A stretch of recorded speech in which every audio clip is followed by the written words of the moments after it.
What are your impressions of UCLA's defense?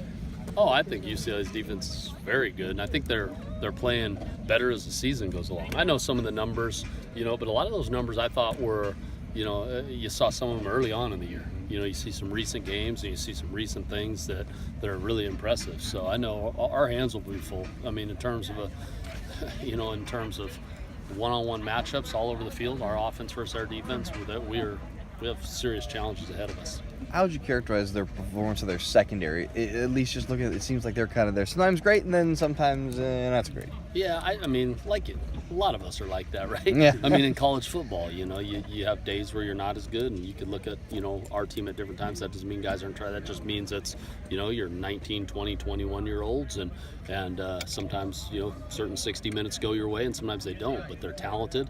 They play a lot of man, which says a lot about, their confidence and the D coordinator's confidence in what they can do. So they're aggressive. So it'll be a challenge for our guys. So I've been impressed by them. It seems like that when they do allow big rushing games, it's when the team has a quarterback that brings an element to the run game. When they've allowed big rushing games teams without a rushing quarterback, what have you seen? Oh, I mean, I still think there are certain things that are there, but there's no question anytime a quarterback adds to the running game, I mean, that just makes it another gap you have to defend and another athlete you have to defend on the field. But all the while, you just, I think, everyone's given up some yards to Khalil Tate. I mean, that's its whole another animal, and I get it. Early on in the year, the Texas A&M kid had a couple big runs, but I just think they've steadily gotten better as the season goes along. And we've studied more. We've studied it all, but obviously a lot of times, like anyone, you look at more recent games a little bit with how they're playing. I think they're playing really good defense, and I think they'd be tough to run on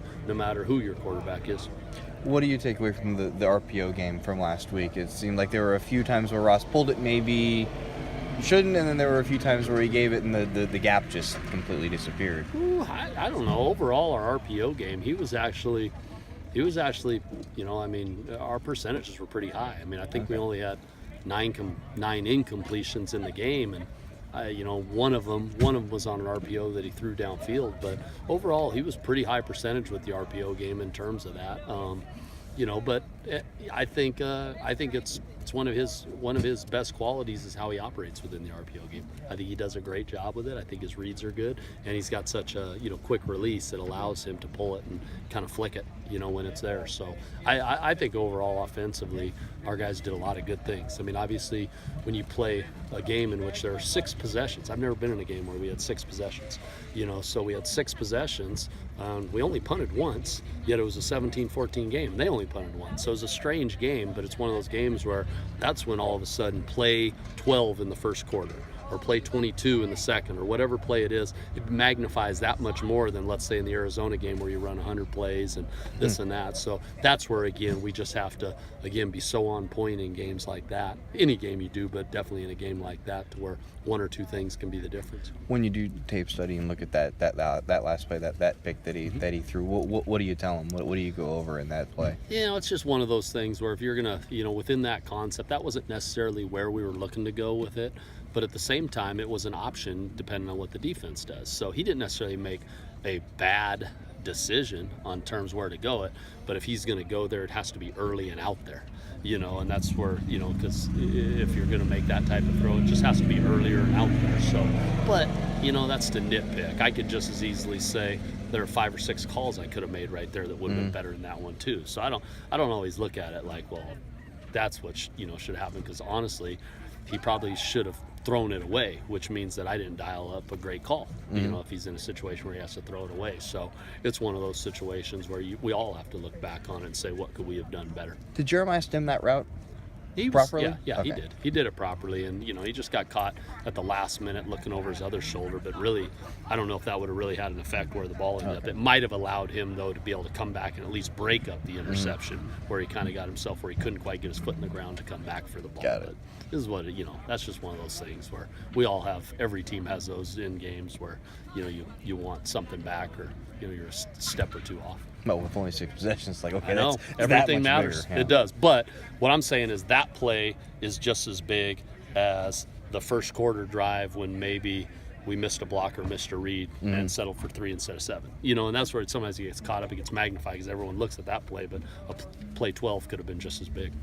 How much has the offensive line group kind of gelled together in recent weeks? Because you're seeing much bigger holes for Pat to run through. Yeah, I mean, I think they're doing a great job. I mean, they're just, continuing to grind. Then, that was one of those games, too. I was just extremely I mean, you're never happy about a loss, don't get me wrong, but I try and break it down, less about sometimes the end result and more about what we look like each play. How did we perform? What was our look in our eye? They had the look in their eye to go win that thing. They had the right mindset, mentality. Even when we were down 17-6, we got the ball with a chance to go take the lead, 2 possessions later. So, in terms of that group, they're playing like that. They're playing with an attitude, and what I liked about it is we hadn't necessarily run the ball, great on the road to this point. North Carolina a little bit. In the other Pac-12 games, we'd struggle a little bit running the ball. So to do that against a great team like Stanford on the road, I was just really happy with the progress, that we took up front and just overall in our running game.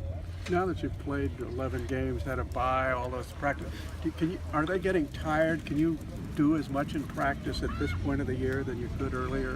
Yeah. Or do you have to dial it back a little bit? I mean, you do a little bit, but Coach Wilcox has a great feel for that, so he handles it perfect. And and coming off a bye, it actually allows you maybe to do a little bit more than you did 3 weeks ago, because you did get that bye before Stanford, and guys are freshened up a little bit more than they were, but no different. You go through the entire season, you're going to do things different week 12 than you did week 2. I mean, and you just adjust to it. And each year is different. Might be different next year, different the year after that, depending on the group, depending on your health, depending on your depth, all that stuff. So yeah, you just gotta feel that sort of thing. You had a pretty typical Tuesday then today? Yeah, but it's kind of a Tuesday, Wednesday. With a Friday game, it's kind of like a split day.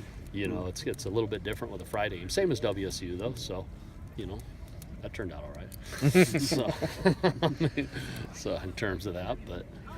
How do you game plan for a week when the opponent's going through a coaching change, especially a head coach who kind of has a defensive background? Yeah, I mean, you do the same thing. I mean, you can't guess. I mean, Yeah. you can't, you just gotta, and you feel like, they're gonna wanna, do what they've done all year, especially a short week. You're not gonna think they're gonna, now, could they have some gadgets? Could they have some things coming out? Yeah, so could we. It's one of those things where, but at the end of the day, they're working to get that 6th win. We're working to get that 6th win. So I think most of what you're going to see is going to be very similar to what you've seen all year, regardless of the head coaching change. But we'll see. You got to adjust in game. What do you remember the first time you looked at the tape of Michael Safel when you were coming in and kind of getting to learn who your new guys were going to be? Yeah, I loved it. I loved his attitude, the way he played the game, and then meeting him in person, you just felt it, and that's all showing up on the field. I mean, you're seeing it. I mean, he's got a lot of juice to him. He's got some talent. It's one thing to have talent, but it's another thing to love football, and he loves the game of football. So he loves, he just loves competing. So love that up front. I hear you guys talk about opportunities a lot. How much fun is this week? It's a game to go to the postseason in a sense. It's almost like the start of the playoffs for you guys. Yeah, I mean, and honestly, I look at I really do. I look at every game as just it's an opportunity, no matter what, because we don't know. I mean, who knows, right? You just don't know. And I mean, yeah, you're gonna, 6 games is bowl eligible and all that stuff. I get that, but what I'm saying is you never know when you have your last play. You never know when you coach your last game. You just don't know any of that stuff. And so many people out there, whether it was a bowl opportunity or not, would kill just to have one day as a college football player or a college football coach. So I look at it, yes, it's a great opportunity in that way, but it's a great opportunity anyway, just to be able to do this. I mean, you work so hard only to get 12 guaranteed, 12 guaranteed, 3 hours, man, put in too much time not to just appreciate it no matter what your record is right now. Just like, last year, I think, right? We were at 4 wins last year, but that meant something. They went and won that ball game. Still, that means something. How much do you notice Rosen on crossover film? Good. He's got some stuff.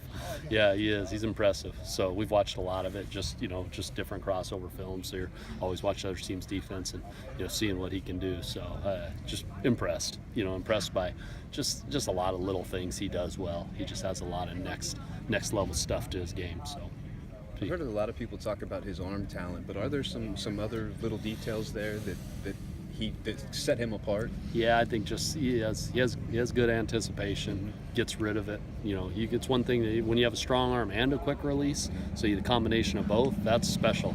You know, to have both, and you know, pretty darn accurate. You know, I can't say I've studied him to know for sure how accurate he is. I mean, we're watching crossover film and seeing that, but I see him put a lot of balls where they need to be. You know, so with that anticipation, with a strong arm that goes with a quick release, that's a nice little combination. Thank you. All right.